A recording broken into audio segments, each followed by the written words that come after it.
आज मैं जिन्नात का गुलाम किस नंबर 2 के साथ आप सबकी खिदमत में हाजिर हूँ। एपिसोड की शुरुआत से पहले आप सब दोस्तों से हमेशा की तरह गुजारिश है कि चैनल को जरूर सब्सक्राइब कर लें और साथ मौजूद बेल आइकन को भी दबा दें ताकि आने वाली हर वीडियो का नोटिफिकेशन आप सबको फौरन मिल सके। आइए एपिसोड की तरफ बढ़ते हैं। साहब जी बाहर निकालें, ये सांप। इंस्पेक्टर भी परेशान हो गया, लेकिन दूसरे ही लम्हे उसने एक सिपाही की मदद से हवलदार को बाहर निकाला। मलंगों ने यह मंजर देखा तो वो अकीदतमंदी के मारे नारे मारने लगे। मार खाने वाला मलंग बोला, थानेदार जी मैंने कहा था हमारे मुर्शद को तंग ना करना।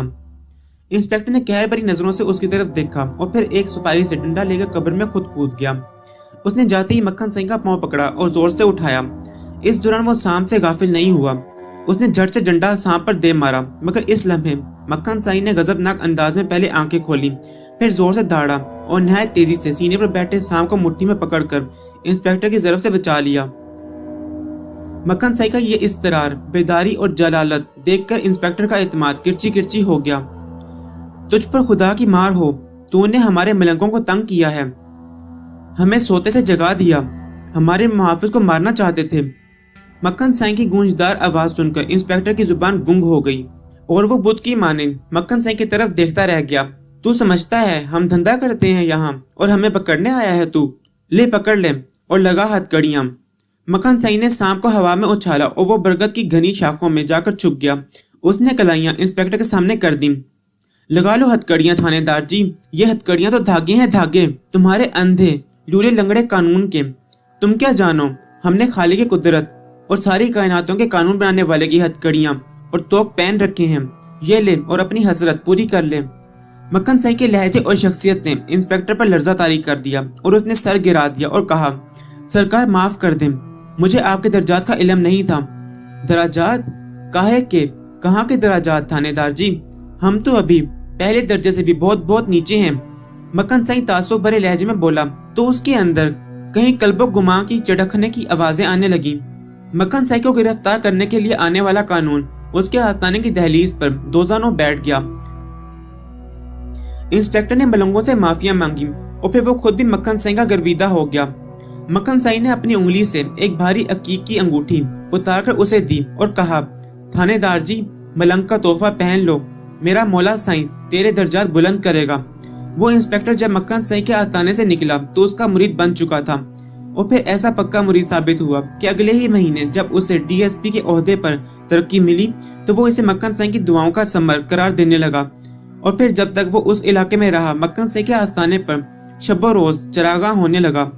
नौजवान मलंगों की फौज बढ़ गई और पुलिस उस कच्चे रास्ते पर तनी गर्दनों की बजाय सुरंगों होकर सफर करती रही। आज वही मक्खन साई मेरे सामने था। लालू कसाई उसके पैरों में लूट पूट हो रहा था। ओए लालू, मुझसे मिले बगैर वापस जा रहा था? ना सरकार ना, मैं ये जुर्रत कैसे कर सकता हूँ, वो तो इसे जल्दी थी इसलिए। लालू कसाई ने मेरी तरफ इशारा किया तो मक्खन साई ने बेवजह कहका लगा दिया और बोला, वाकई इसे बहुत जल्दी है, ये है भी जल्दबाज। तू इसका काम क्यों नहीं करता? इसे खबर भी तो बहुत किया है तूने शैतान। मक्खन साई की यह बात सुनकर मैं भौंचका रह गया। वो मेरी वारदात कल्ब के बारे में इशारे दे रहा था और मैं अजीब तरह के एहसासात से दो चार हो गया। लालू, हमारे दोस्त उसके मेहमान बने हुए हैं, उसकी अमानत उसके हवाले कर। हमारे मेहमान भी उसकी बेकरारी और लाचारगी का नजारा कर रहे हैं। मैं मक्खन साई की बात न समझ सका, अलबत्ता इस वक्त मैं हैरत और गुस्से की मिलीजुली कैफियत का शिकार हो गया। जब लालू कसाई ने शलवार के नेफे में हाथ डाला और अफयून की एक डली निकालकर मेरे पास ले आया।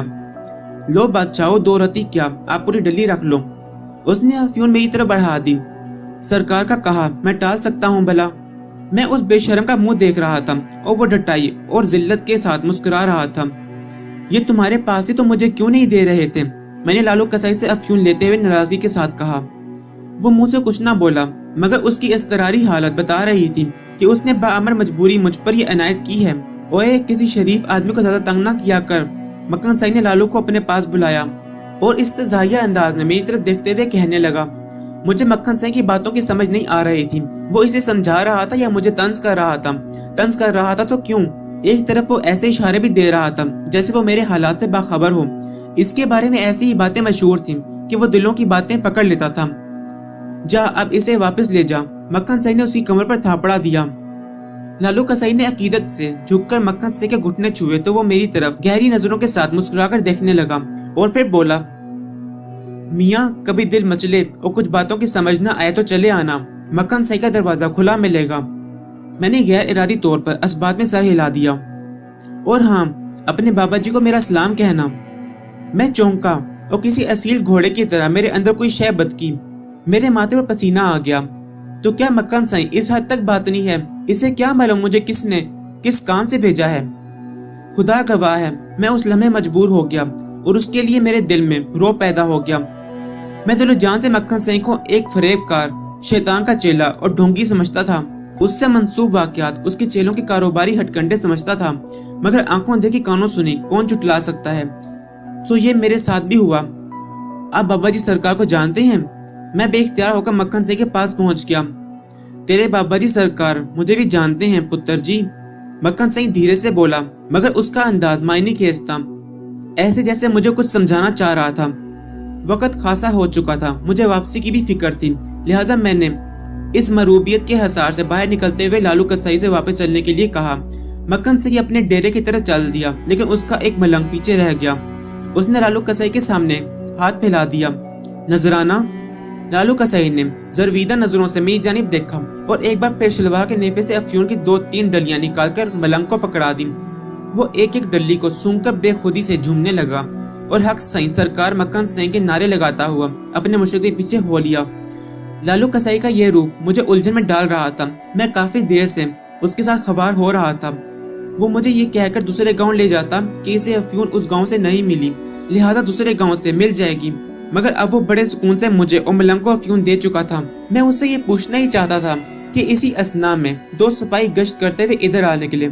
लालू को देखते ही वो बोले, ओए कालिए तू इधर? उसने गाली देकर मुखातिब किया।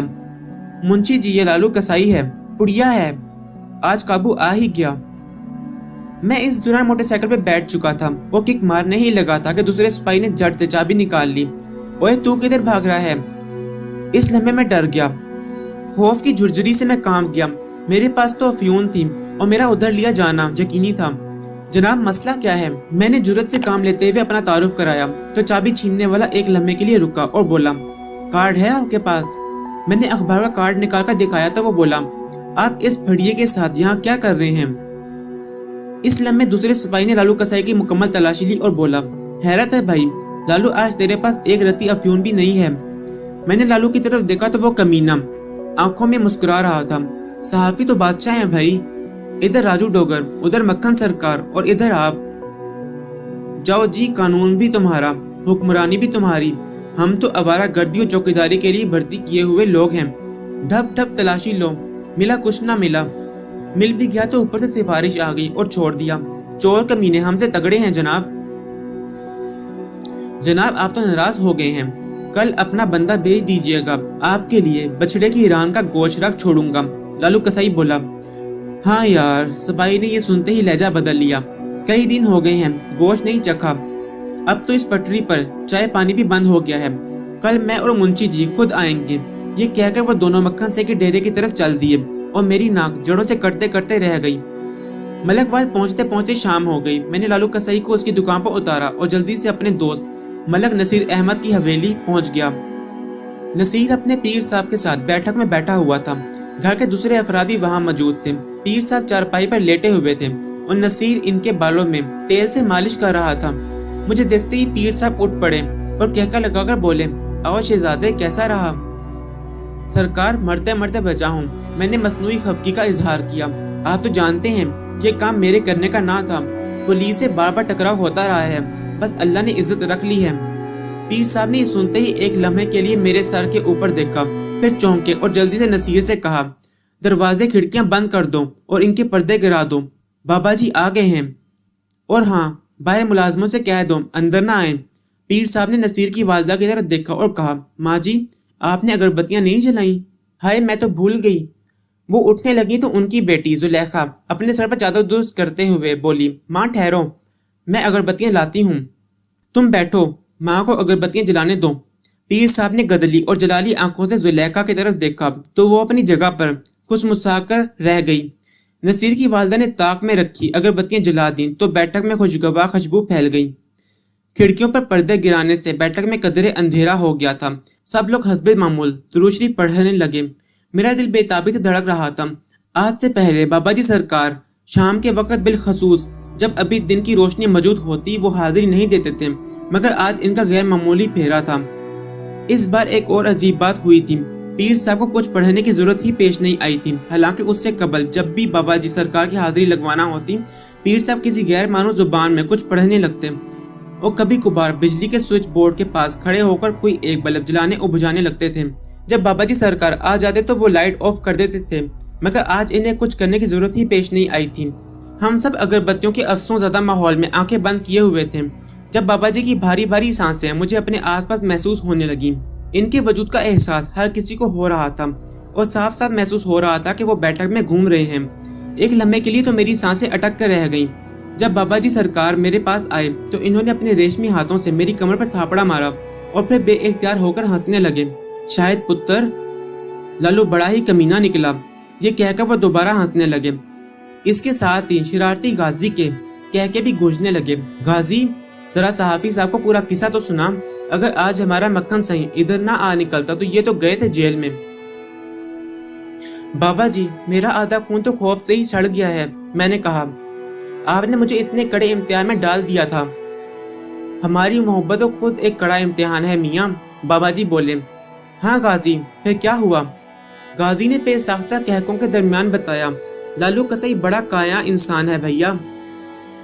आजकल इस पर खासी सख्ती हो रही थी। आपने जब इससे अफ्यून मांगी तो उसने आपको इस्तेमाल करने का प्रोग्राम बना लिया। उसने यहाँ अपने गांव से अफ्यून की खासी मिकदार उठा ली थी। आपको तो ये कहकर एक गांव से दूसरे गांव ले जाता रहा कि वो अफ्यून ढूंढ रहा है, मगर हकीकत में वो गांव गांव अफ्यून बेचता रहा। आपकी वजह से पुलिस उसको जाने देती थी। आपने देखा, जब मक्खन सही ने उसे कहा तो उसने फौरन अफ्यून निकालकर आपकी हथेली पर रख दी। बड़ा बेगैरत निकला लालू। मुझे इस पर गुस्सा आने लगा। मुझे साथ लेकर धंधा करता रहा वो। बाबा जी सरकार, अगर मैं पकड़ा जाता तो आप जानते हैं मेरे साथ क्या होता। तू क्यों पकड़ा जाता? बाबा जी ने रुई जैसे हाथ मेरे कंधे पर रखे। उनकी तेज, बोझल और गर्म सांसें मेरे चेहरे पर महसूस होने लगी।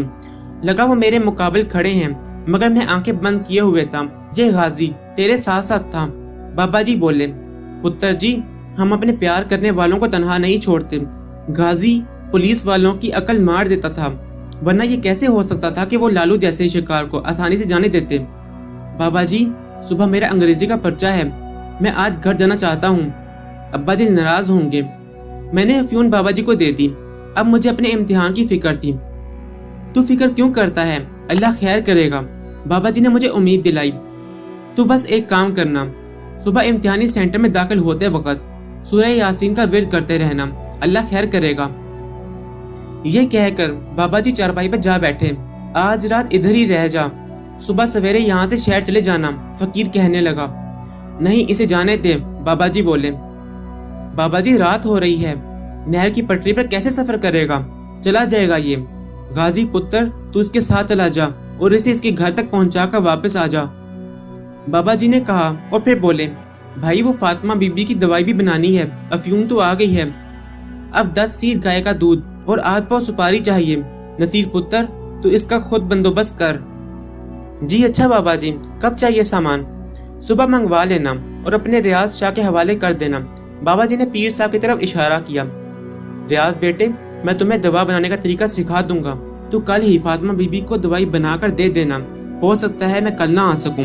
मैंने बड़ी सरकार के साथ पाकपतन जाना है और कल सारा दिन और रात हमें वजद की महफिल में हाजिरी देनी है, इसलिए तू ये काम खुद निपटा लेना। अगर कोई मसला हो तो तब याद कर लेना। बाबा जी, क्या फातिमा के यहाँ औलाद हो जाएगी? मैंने डरते डरते सवाल किया। अल्लाह ने चाहा तो जरूर होगी। फातिमा मेरे गांव के रहने वाली थी। उसकी शादी को 12 बरस हो चुके थे और अब तक उसकी गोद हरी नहीं हुई थी। उसने कहाँ से इलाज नहीं कराया था। डॉक्टर, हकीम, पीर, फकीर, जदीद मेडिकल टेस्ट, वो सब तजुर्बात से गुजर चुकी थी, मगर अब तक नामुराद ही थी। डॉक्टर ने कह दिया था कि वो भांज है, उसकी औलाद नहीं हो सकती। मगर दुखियारी उम्मीदों भरी थी, मायूसी के गर्दाब में आसरे तलाश करती फिरती थी। जब से मुझे बाबा जी की कुर्बत मिली थी और मुझ पर इंकशाफ हुआ था कि बाबा जी एक हाजिक तबीयत भी हैं, तो मैंने फातिमा बीबी का मसला उनके सामने रख दिया। उनसे इल्तिजा की कि वो उसके लिए दवाई बना दें। मुमकिन है इंसानों की बनाई हुई दवाई जो काम ना कर सकी एक बुरगजीदा जिन के हाथों से उस दुखियारी के दर्द का मदावा पुर हो जाता। बाबा जी ने हामी भर ली और मैं फातिमा को लेकर बाबा जी के पास आ गया।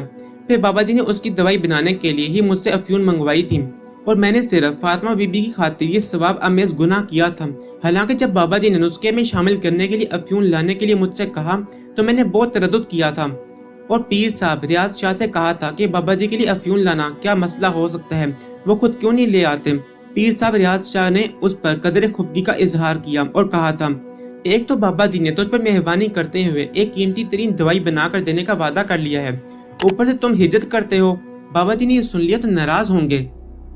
पीर साहब, मेरे कहने का मकसद ये है कि मैंने कभी ये काम नहीं किया, इसमें खतरा है। मैंने वजाहत पेश की, तुम बाबा जी से ही बात करना, एक तो तुम्हारा काम मुफ्त हो रहा है, ऊपर से बातें भी करते हो। मैं पीर साहब की नाराजगी से इस कदर खौफजदा हो गया कि मैंने कहा, आप नाराज ना हो सरकार, मैं ले आऊंगा।